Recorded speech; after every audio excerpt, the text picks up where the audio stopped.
안녕하세요. 오늘도 사연살롱을 찾아주셔서 감사합니다. 저는 40대 후반의 여성이에요. 평범한 가정에서 자랐어요. 아버지는 회사를 다니시고 엄마는 잠깐 일을 하시다가 저와 동생을 키우려고 회사를 관두셨죠. 엄마는 저희를 키우면서 열심히 저금도 하시고 투자도 하셨어요. 그 결과로 부모님은 저희가 대학에 갈 무렵에 공동 명의의 작은 5층짜리 건물을 갖게 되셨어요. 두 분이 열심히 산 결과여서 저와 동생도 뿌듯했고 부모님도 많이 좋아하셨어요. 저도 부모님처럼 열심히 살아야겠다고 다짐도 했고요. 물론 세상 일이라는 게 열심히 산다고 해서 뜻대로 되는 건 아니지만 후회는 남기지 않으면서 살자고 생각했어요. 그런 덕에 저는 대학 때 공부도 알바도 후회 없이 할 수 있는 한 다 해봤던 것 같아요. 그러다 보니 어느덧 졸업때가 다가왔어요. 저는 작곡을 전공해서 외국으로 유학을 가는 친구들이 많았어요. 하지만 저는 냉정하게 생각해 봤을 때 제 수준이 작곡으로 먹고 살 수 있는 정도는 아닌 것 같더라고요. 유학을 다녀왔다고 해서 그 돈을 쓴 만큼 결과를 낼 수 있다는 생각도 안 들었고요. 그래서 저는 유학이나 대학원 진학이 아닌 다른 길을 선택했어요. 바로 돈을 벌 수 있는 음악학원을 차렸어요.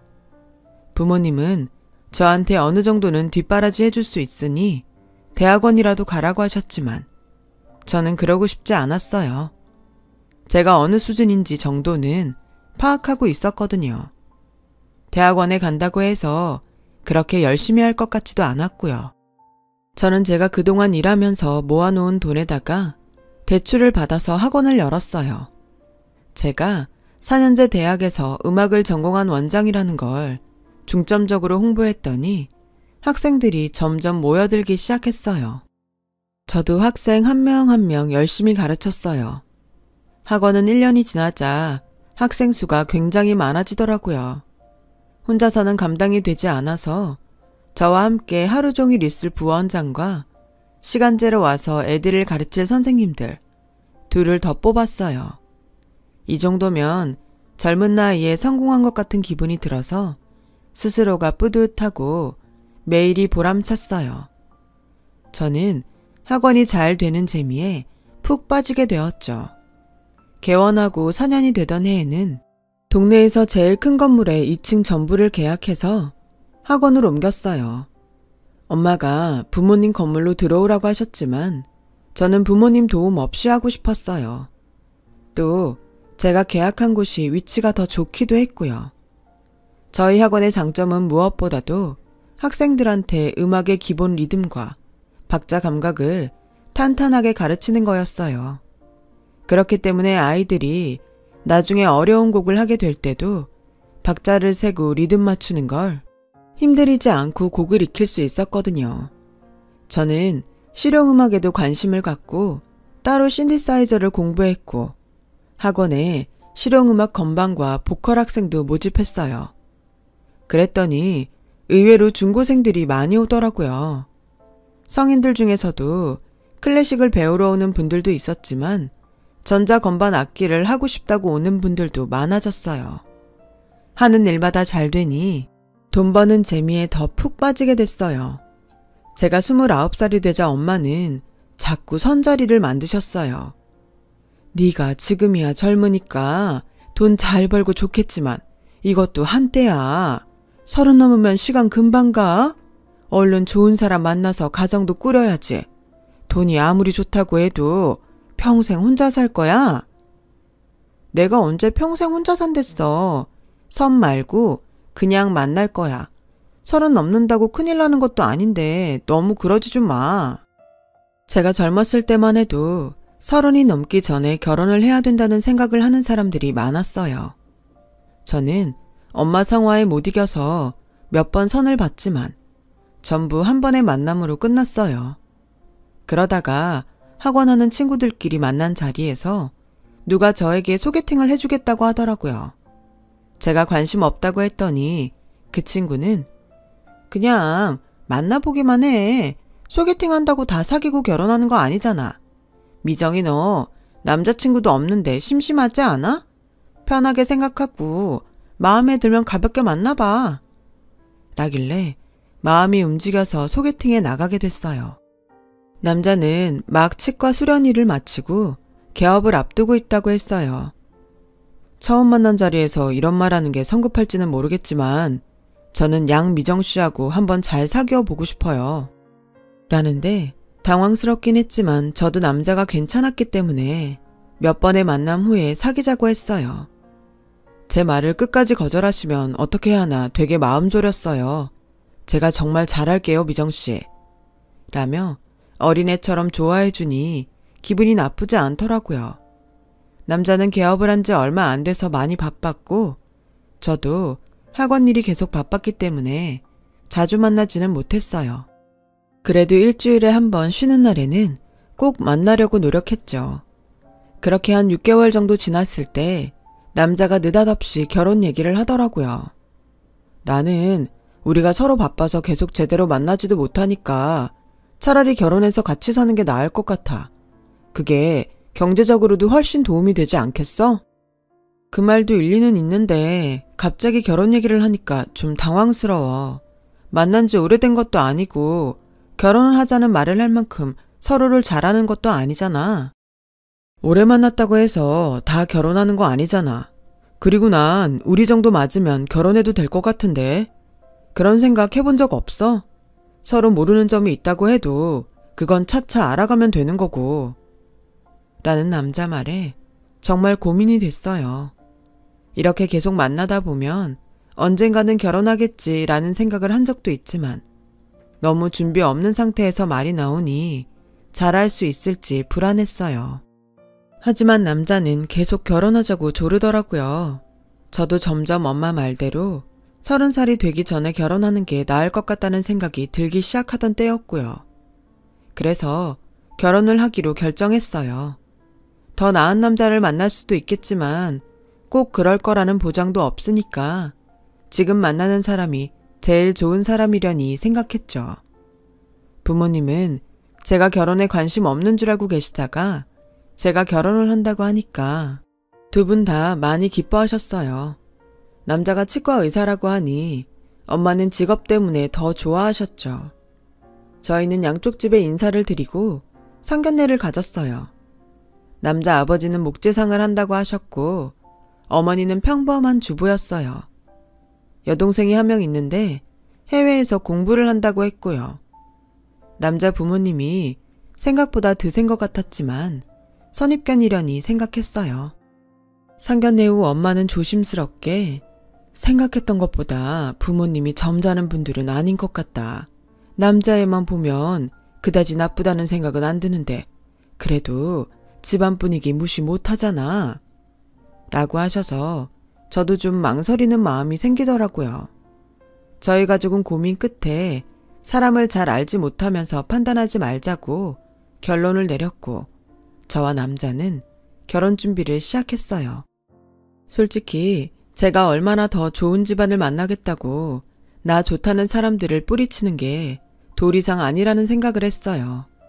시간이 흐르고 저와 남자는 결혼을 하게 됐고 신혼생활을 시작했죠. 그리고 한 달도 안 돼서 시어머니와 마찰이 생겼어요. 어느 날 학원에 가보니 원장실 앞에 이상하게 생긴 금색 장식품이 걸려 있더라고요. 누가 걸어놓은 건지 물어봤더니 시간제로 오는 선생님 한 분이 조심스럽게 아까 제가 오기 전에 어떤 할머니가 원장 선생님 시어머니라면서 이거 걸어놓으러 왔다고 하시더라고요. 어떻게 들어오셨냐고 하니까 원장님 시어머니라고 하고 주인한테 열쇠 받았대요. 시어머니한테 전화를 해서 확인을 해보니 맞다고 하는 거였어요. 내가 거기 주인한테 얘기 잘 해놨어. 너 좀 잘 봐달라고. 그게 돈을 불러오는 거라니까 잘 걸어놓고 있어야 한다. 어머니, 생각해 주신 건 너무 감사한데요. 그래도 아무도 없을 때 열쇠 받아서 들어오시는 건 저나 다른 선생님들 입장에선 좀 불편해서요. 내가 내 며느리 학원 가는 게 뭐가 어떻다고 그래. 내가 네 시어머니라니까 주인도 얼른 열쇠 주던데 너도 참 별나다. 기껏 생각해서 갔는데 네가 이럴 줄은 몰랐구나. 아니요, 오신 걸 말씀드리는 게 아니에요. 문 열지 않은 시간에 저도 없는데 들어오셔서 그게 좀 걸린다는 거죠. 그리고 저 생각해 주신 건 너무 감사한데요. 앞으로 장식품 같은 건 저하고 의논하시고 사셨으면 좋겠어요. 그 말이 그 말이잖냐. 내가 한 게 다 마음에 안 든다는 거잖아. 됐으니까 그만해라. 라더니 전화를 뚝 끊어버리더라고요. 저는 건물 주인한테 시어머니한테 열쇠 줬냐고 조심스럽게 물어봤어요. 주인은 아주 곤란한 표정으로 내가 아무리 시어머니라고 해도 무슨 증거가 있는 것도 아니라 난처했어. 원장님 결혼식에 갔어도 시어머니까지 챙겨보는 건 아니잖아. 근데 하도 길바닥에서 큰 소리로 우기니까 어쩔 수 없이 줬지. 혹시 학원에 무슨 실수라도 했어? 나도 원장님 학원 잘 되고 평판 좋으니까 우리 건물 이미지에도 도움이 돼서 좋은데 문제라도 생기면 곤란하니까 당장 열쇠 바꿔줄게. 그런데 다음에 더 황당한 일이 생겼어요. 제 앞으로 무슨 청구서 같은 게 왔는데 200만 원이나 되더라고요. 시어머니가 학원에 걸어놓고 간 그 희한한 물건 가격이었어요. 그걸 일방적으로 사서 생색은 다 냈으면서 물건값은 저한테 내라는 거였어요. 그럼 네 학원 잘 되라고 걸어놓는 건데 네가 돈을 내야지. 그 돈을 왜 내가 내니? 그게 그렇게 싫으면 네가 반품해. 근데 한번 걸었던 건 반품 안 해준다고 하던데 되려나 모르겠다. 저는 시어머니 사고방식이 너무 이해가 안 됐어요. 아무리 제가 잘 되라고 해준 거라지만 원래 그런 건 돈을 주고 선물하는 게 일반적이라고 생각했거든요. 남편도 자기 엄마가 한 일이 당황스러웠는지 엄마가 그러신 거 나도 몰랐네. 나이 많고 세상 물정 잘 몰라서 그러신 것 같으니까 이해 좀 해줘. 어쨌든 당신 잘 되라고 한 일이잖아. 남편 말대로 나이 많은 어른이니 그럴 수 있겠다 하고 이해했어요. 하지만 그 말도 안 되는 장식품 값을 물어야 할 때마다 너무 속이 상했어요. 장식품은 학원에 오는 사람들도 다 너무 이상하게 봐서 상자에 넣어뒀거든요. 그 뒤로 시어머니는 저 없을 때 한 번 더 학원에 오셨고 열쇠가 맞지 않자 제가 열쇠를 바꿨다며 뭐라고 하셨어요. 그때 저는 학원은 회사나 마찬가지라고 열심히 설명했고 시어머니도 못마땅한 눈치였지만 이해하고 넘어가는 것 같았어요. 그런데 몇 달 있다가 주말에 시댁에 갔더니 시어머니가 대뜸 니네 학원 인테리어 우리 승희한테 맡겨라. 승희 이번에 회사 들어간 거 알지? 실적 쌓는데 새언니가 좀 도와야지. 어머니, 저희 학원 인테리어 계획 없는데요. 지금도 나쁘지 않고요. 인테리어 해야 되면 학원 며칠 쉬어야 되는데 학생들 수업 계획에도 지장이 있어요. 니네 학원 크고 학생 수도 많은데 뭘 그렇게 애들 눈치를 보면서 장사를 하니? 그리고 학원 며칠 쉬는 게 대수야?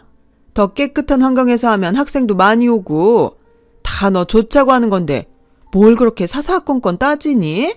진짜 쟨 정을 붙일래야 붙일 수가 없어. 라며 성질을 내는데 정말 황당했어요.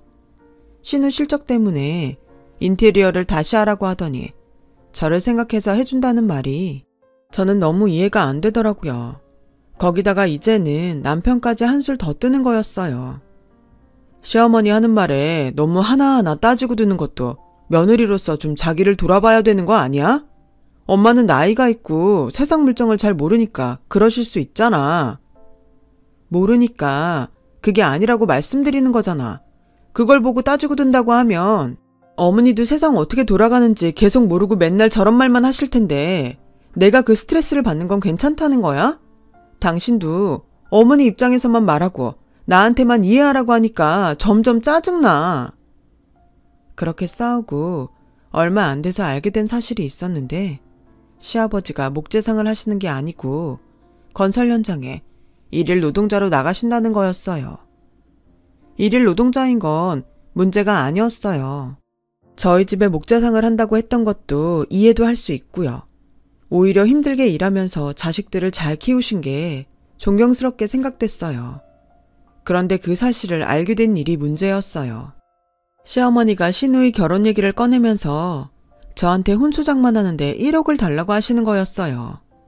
신우이가 대학 때부터 사귀던 남자친구가 있었는데 이번에 취직을 하고서 결혼하기로 했다면서요. 보니까 시댁 식구들이 전부 제가 1억을 내는 게 당연하다는 표정이었어요. 남편도 마찬가지였죠. 이유는 제가 제일 돈을 잘 버니까 제가 내야 한다는 건데 그게 이해가 되시나요? 당신도 내가 1억 내는 걸 당연하다고 하는데 당신 동생이잖아. 당신이 돈을 못 버는 것도 아닌데 그걸 내가 왜 내? 1억이 애들 장난이야? 하고 싶으면 당신이 해. 나 내 동생 결혼 때도 그렇게 돈 쓸 생각 없어. 항상 느끼는 건데 당신은 매사에 너무 계산적이야. 돈 잘 버는 사람들은 다 그래? 내가 치과를 너무 못 사는 동네에 사다 보니 크게 돈 되는 환자가 없어서 그런 건데 그것도 하나 못 해줘? 당신 이제 우리 가족이잖아. 가족 중에 돈 있는 사람이 낼 수도 있지. 뭘 그래? 라는데 더 황당한 건 시아버지였어요. 자기가 가게라도 있어야 신우이 사돈 집에 면목이 있다며 1억을 못 줄 거면 자기 가게를 내달라는 거예요. 전 그렇게는 못한다고 딱 잘라 말했어요.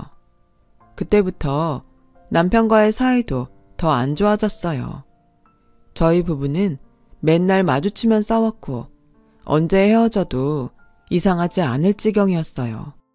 무엇보다 시댁 식구들이 전부 저를 이기적이고 자기만 아는 사람으로 몰아붙이는 게 너무 억울한 거예요. 결국 사태는 점점 심각해져서 신우이 결혼식이 한 달 정도 남았을 때 친정에서도 제 결혼 생활이 불행하다는 걸 알게 됐어요. 시댁 식구들의 아나무인도 알게 됐고요. 엄마는 결혼 전에 더 신중할 걸 그랬다며 후회하셨어요. 사람 인상 보고 선입견 갖는 거 아닌 것 같아서 조심했는데 인상이 맞을 때도 있었네. 미정이 너 이혼하고 싶으면 해. 이런 이상한 집에서 나오는 걸 누가 뭐라고 할 사람 있어. 또 있으면 어떠니? 내가 살고 봐야지. 남들 눈이 뭐가 중요해? 내가 전에는 다른 사람들 신경 많이 썼는데 이렇게 되고 보니까 그런 건 하나도 중요하지 않구나. 미정아, 네 인생이 제일 소중해. 그러니까 정 못 살겠으면 그런 사람하고는 이혼해도 돼. 라고 하셨지만 그래도 너무 성급하게 결정하는 것 같아서 망설여지더군요. 하지만 그러던 어느 날 우연히 남편이 친구와 통화하는 걸 듣게 됐어요. 잘 나가는 학원 원정이라고 하길래 소개하는 사람 말만 믿고 결혼까지 했는데 이건 뭐 고집불통에다가 돈 한 푼 내놓을 생각을 안 해. 이럴 거면 내가 왜 결혼을 했어? 이런 사람이 강남에 내 치과 차려놔 주겠어? 친정집에 건물이 있으면 뭐하냐고. 늙은이들이 손에 딱 쥐고 내놓을 생각을 안 하는데 그걸 팔아야 나한테 돈이 들어오든지 할 텐데 그 건물 팔아서 돈 받을 때까지는 어떻게든 이혼만은 하지 말아야지. 그거라도 받아야 내가 이 결혼한 거 덜 억울하겠어. 저는 그 말을 듣고 너무 화가 나더군요. 저야말로 억울한 마음이 들었어요. 남편은 그래도 저를 사랑했으니까 결혼했다고 믿었는데 제 돈 보고 집에 건물이 있으니까 결혼한 거였어요. 배신감 때문에 밤에 잠도 잘 오지 않더라고요. 결국 변호사 사무실에 가서 상담을 하게 됐어요. 저는 그날 집에 와서 짐을 챙겨 친정으로 갔어요. 남편은 제가 집을 나간 걸 알고는 전화로 난리를 치는 거였어요. 당장 오라고 소리를 쳐도 제가 꼼짝도 안 하니까 친정까지 쫓아왔어요. 그러자 엄마가 나서서 남편을 현관에서 못 들어오게 하셨어요. 자네, 우리 미정이 못 만나네. 내가 다 들었는데 자네 우리 집 건물이랑 미정이 학원 때문에 결혼한 거라며? 그렇게 돈을 목적으로 결혼을 해놓고 내 딸을 돈만 하는 이기적인 사람으로 몰아? 나한테서 더 험한 말 나오기 전에 얼른 돌아가. 그렇게 돌려보냈는데 며칠 후 시어머니가 학원에 찾아와서 신우이 상견례 때 참석해달라고 하더군요. 그래도 네가 아직은 형석이 안 사람이잖냐. 우리 집에 와서 며느리 신용이라도 해야 네 도리를 다하는 거 아니겠어? 하면서 갖은 말로 저보고 상견례 하는 곳에 오라고 하는데 아이들은 가르쳐야 되고 선생님들도 왔다 갔다 하는데 시어머니만 상대할 수 없어서 그럼 그날만 가겠다고 했어요. 그랬더니 신이 나서 자기 딸하고 남자친구가 찍은 사진을 보여주더라고요. 네 내 친정이 좀 산다고 우리 알기를 우습게 알았지? 우리 승희 짝은 니네보다 훨씬 부자야. 어디서 잰 척이야? 라며 부탁할 때와는 180도 다른 태도를 보였어요. 저는 잠자코 그 사진을 보기만 했어요. 저는 변호사 사무실에 가서 이혼하겠다고 정식으로 의뢰 요청을 했어요. 그렇게 한편으로는 조용히 이혼 소송을 준비하면서 한편으로는 학원 일을 전보다 더 열심히 했어요. 결혼하고 1년도 안 돼 이혼 소송을 하는 게 너무 속상해서 그걸 잊으려고 일에 열중한 것 같아요. 시간이 흘러 상견례 날이 왔어요. 저는 집 앞에 온 남편에게 아무 말도 하지 않고 조용히 따라갔죠. 상견례 장소에 도착했더니 시댁 식구들은 이미 다 나와 있더라고요. 좀 있으려니까 신우 남자친구 집안 사람들이 들어오더라고요. 남자 집안 사람들은 저를 보더니 눈이 휘둥그레졌어요. 너 미정이 아니니? 어머, 네가 이 자리에 어떻게 와 있어? 라고 남자 어머니가 말하자 시댁 식구들은 어리둥절해서 저를 보더라고요. 어머니뿐만 아니라 아버지와 남자 형, 그리고 남자까지 저한테 아는 척을 했거든요. 안녕하세요, 삼촌, 숙모. 이런 자리에서 뵙게 됐네요. 찬우도 오랜만이다. 잘 지냈어? 라며 제가 인사를 하자 신우는 당황해서 찬우를 쳐다보더라고요. 우리 사촌 누나야. 근데 누나가 여긴 왜 있어? 잠깐만. 여기 왔다는 건 가족이란 말인데? 그럼 누나 속이고 결혼했다는 사람이 혹시? 라고 하자 다들 놀라서 서로를 보더라고요. 그래 맞아 찬우야. 우리 집 건물하고 내 수입 노리고 결혼한 사람이 바로 이 남자야. 네 여자친구 오빠. 삼촌, 숙모, 혹시 모를까봐 말씀드리는데 아직까진 제 시아버지인 이분은 목재상을 하시는 게 아니고 그냥 건설 현장에 일하러 다니세요. 시어머니는 돈 들어오는 거라고 무조건 학원에 이상한 물건 갖다 놓고 그 돈 저한테 갚으라고 한 그분 맞아요. 그 얘기는 들으셨죠? 찬우, 결혼 전에 다 알아야 될 것 같아서 제가 별거 중에도 이 자리에 나왔어요. 남편과 시댁 식구들 낯빛이 확 변하더라고요.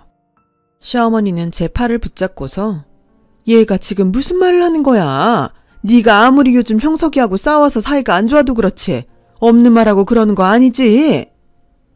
제가 무슨 없는 말을 해요. 그리고 저 이혼할 거라는 거 삼촌네 식구도 다 알아요. 제가 변호사 소개를 어디서 받았는데요. 삼촌이 친한 변호사 알려주셔서 간 거예요. 어떻게 인연이 이렇게 되나 모르겠네요. 찬우야, 네가 전생에 나라를 구했나 보다. 이런 여자랑 엮이지 말라고 내가 나온 걸 보니까. 신우는 그 말을 듣고 파랗게 질려서 막 떨더라고요. 상견례는 시작도 전에 파토가 났고 삼촌과 숙모는 완전히 속았다며 불쾌한 표정으로 그냥 가버렸어요. 신우이는 사촌 동생과 함께 나가더니 싸우는 소리가 들리더라고요. 저는 원망스럽게 저를 보는 시댁 식구들을 두고 그 자리를 나왔어요. 며칠 뒤 삼촌 집에서 결혼 이야기는 없던 걸로 했다는 얘기를 들었어요. 게다가 남편이 새 들어있는 건물 주인이 저희 아버지랑 아는 사이여서 남편은 매일 전전긍긍한다고 하더라고요. 그도 그럴 게 남편이 몇 달째 월세를 내지 않고 있고 청소도 제대로 하지 않아서 갈등이 좀 있었다는 거였어요. 그걸 아버지한테 하소연하다가 남편이라는 걸 알게 된 거죠. 일이 이렇게 되자 시어머니와 남편은 저한테 몇 차례 와서 빌었어요. 얘, 내가 잘못했다. 정말 미안해. 내가 세상 물정을 모르다 보니 이렇게 됐어. 한 번만 다시 생각해보면 안 되겠니? 무슨 세상 물정을 몰라요. 너무 잘 알아서 남들 등쳐먹으려고 하신 분이잖아요. 아드님도 그거 쏙 빼닮았던데요. 그 세상 물정 모른다는 말 저한테 더는 안 통해요. 여보, 내가 정말 미안해. 당신 섭섭하게 했던 거 다 사과할게. 우리 다시 시작하는 마음으로 잘 살아보자. 응? 내가 그 말을 어떻게 믿어? 나를 본 게 아니고 그냥 돈 보고 결혼한 사람이잖아. 좋게 이혼해주는 게 나을걸? 안 그러면 우리 아버지도 가만 안 있을 거야. 그제야 포기하고 더는 오지 않더라고요. 이혼도 순순히 제가 원하는 대로 해줬고요. 그 뒤로 남편은 치과가 잘 되지 않아서 접고 건물을 나갔다고 하더라고요. 병원을 하면서 뭘 하고 얼마나 험하게 썼는지 벽이 성한 데가 없다고 주인 아저씨가 화를 내더라는 얘기를 전해 들었죠. 남편은 시골에 내려가서 치과를 하다가 다른 사람에게 면허증을 대여해 준 게 발각돼서 의사 면허가 취소됐다고 해요. 그 집안도 지방 먼 곳으로 내려가서 어떻게 사는지 소식을 아는 사람이 없고요. 인생에서 큰 액땜을 했다고 생각했어요. 몇 년 뒤 저는 다른 사람과 결혼을 했고 지금은 아들, 딸 낳고 잘 살고 있어요. 사촌동생도 좋은 사람을 만나서 결혼하고 잘 살고 있고요. 저야 나쁜 일을 당했지만 그래도 제가 사촌동생 인생을 구한 것 같아 잘 됐다고 생각하고 있어요. 사람이 마음을 곱게 써야 무슨 일이든 잘 풀리는 법인 것 같습니다. 저희 지나온 얘기 들어주신 분들 감사드려요. 지금 힘든 일이 있어도 좋은 날이 올 거예요. 건강이 최고입니다. 모두 건강하세요. 여러분, 사연 댓글에 응원과 현명한 조언 부탁드려요. 좋아요와 구독은 저에게 큰 힘이 됩니다. 오늘도 좋은 일 가득하세요.